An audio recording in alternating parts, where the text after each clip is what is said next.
છઠ્ઠા પગાર પંચનો લાભ મેળવતા કર્મચારીઓ માટે એક મોટા સમાચાર સામે આવ્યા છે. તેમ કહી શકાય કે છઠ્ઠા પગાર પંચનો લાભ મેળવતા કર્મચારીઓ માટે પણ સારા સમાચાર આવી રહ્યા છે. નાણાં વિભાગ દ્વારા છઠ્ઠા પગાર પંચના કર્મચારીઓ માટે એક મહત્વનો પરિપત્ર જાહેર કર્યો છે. વિગતવાર માહિતી શું છે તે જોઈએ. નમસ્કાર મિત્રો, સ્વાગત છે તમારું અમારી યુટ્યુબ ચેનલમાં. મિત્રો, 1/1/2026 મોંઘવારી ભથ્થાના દરોમાં વધારો કરવા બાબતે છઠ્ઠા પગાર પંચ સંદર્ભે નાણાં વિભાગે એક મહત્વનો પરિપત્ર જાહેર કર્યો છે, જેમાં ગુજરાત રાજ્ય સેવા પગાર સુધારણા નિયમો 2009 હેઠળના પગાર ધોરણો મુજબના પગાર મેળવતા કર્મચારીઓને વંચાણે લીધેલ ક્રમાંક 3ના તારીખ 7/10/2025ના ઠરાવ નંબર કલમ 10/2009 GOI 10 થી તારીખ 1/7/2025ની અસરથી 257% મુજબ મોંઘવારી ભથ્થું મળવાપાત્ર થશે તેમ ઠરાવવામાં આવેલ છે.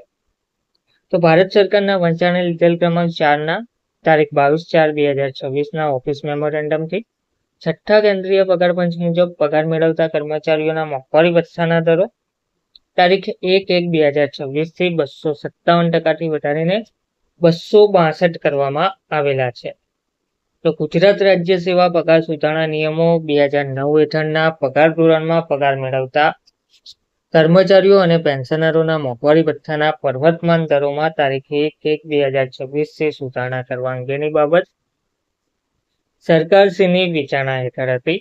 ઉક્ત વિચારણા બાદ રાજ્ય સરકારે ગુજરાત રાજ્ય સેવા પગાર સુધારણા નિયમો 2009 હેઠળ પગાર મેળવતા કર્મચારીઓ અને પેન્શનરોના કિસ્સામાં ચૂકવવાપાત્ર મોંઘવારી ભથ્થાના માસિક દરમાં તારીખ 1/1/2026થી નીચે મુજબ વધારો કરવાનું ઠરાવવામાં આવે છે, જેમાં ચૂકવવાપાત્ર તારીખ 1/1/2026થી ચૂકવવાપાત્ર માસિક મોંઘવારી ભથ્થાનો દર મૂળ પગારના 262%.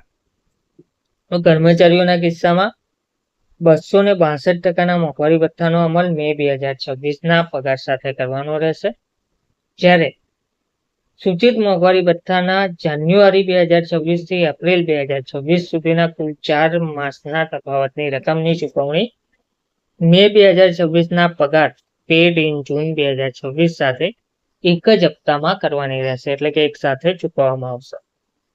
સરકાર હેઠળના પેન્શનરોના કિસ્સામાં જાન્યુઆરી 2026થી એપ્રિલ 2026 સુધીના કુલ 4 માસના સમયગાળાની મળવાપાત્ર હંગામી વધારાના તફાવતની રકમની ચૂકવણી પેરા 4માં જણાવ્યા અનુસાર કરવાની રહેશે. તો આ હુકમો હેઠળ મોંઘવારી ભથ્થું વિનિયમિત કરતી વખતે નાણાં વિભાગના જે 27/2/2009નો ઠરાવ છે, સરકારી ઠરાવ છે, તેના ફકરા નંબર 3 અને 4માં આપેલી જે જોગવાઈઓ છે તે અગાઉની જેમ જ લાગુ પડશે, જેમાં મોંઘવારી ભથ્થામાં 50 પૈસા અને તેના કરતાં વધુ પૈસાની ચૂકવણી આખા રૂપિયામાં થશે અને 50 પૈસા કરતાં ઓછી રકમની ગણતરી લેવામાં આવશે નહીં. તો એનપીપીએ મેળવનાર કર્મચારી અધિકારીઓને મોંઘવારી ભથ્થાના હાલના કુલ 5% વધારાના લાભની ગણતરી પગાર સુધારણા નિયમો 2009 મુજબ તથા નાણાં વિભાગના તારીખ 25/6/2010ના ઠરાવ ક્રમાંક PGR 1009 સ્પેશિયલ તારીખ 1/9/2010ના ઠરાવ મુજબ કરવાની રહેશે તેવું જણાવવામાં આવ્યું છે. આ હુકમો જેમના પ્રોવિડન્ટ ફંડ ખાતા રાજ્ય સરકાર હસ્તક છે તેવા રાજ્ય સરકારના તમામ કર્મચારીઓ, પંચાયતના કર્મચારીઓ, માધ્યમિક અને ઉચ્ચતર માધ્યમિક શાળાઓના શૈક્ષણિક અને બિન શૈક્ષણિક કર્મચારી વર્ગ સહાયક અનુદાન મેળવતી બિન સરકારી શાળાઓના તમામ કર્મચારીઓને લાગુ પડશે. રાજ્ય સરકારની પ્રવર્તમાન નીતિ અનુસાર જે કર્મચારીઓ ગુજરાત રાજ્ય સેવા પગાર સુધારણા નિયમો 2009 હેઠળના પગાર ધોરણમાં પગાર મેળવતા હોય તેઓને આ ઠરાવની જોગવાઈ મુજબ વધારો મળવાપાત્ર રહેશે. પ્રસ્તુત ઠરાવનો લાભ ઉચિત ફેરફાર સાથે પ્રાથમિક શિક્ષકો અને પંચાયતમાં પ્રતિનિયુક્તિ ઉપરના અથવા બદલી પામેલ વ્યક્તિઓને તેમજ કામ પૂરતા મહેકમના કર્મચારીઓને આપવામાં આવશે. તે જ પ્રમાણે પંચાયતો, સ્થાનિક સંસ્થાઓ અને નગરપાલિકાઓએ તેમના કર્મચારીઓને મંજૂર કરેલ મોંઘવારી ભથ્થાના કારણે અને બિન સરકારી માધ્યમિક શાળાઓને તેમના શિક્ષકો તેમજ તે જ પ્રમાણે સહાયક અનુદાન લેતી સંસ્થાઓને તેમના કર્મચારીઓને આપવાના થતા મોંઘવારી ભથ્થાના કારણે થતું ખર્ચ આ હુકમો નિયત કર્યા પ્રમાણે વિનિયમિત કરવામાં આવશે.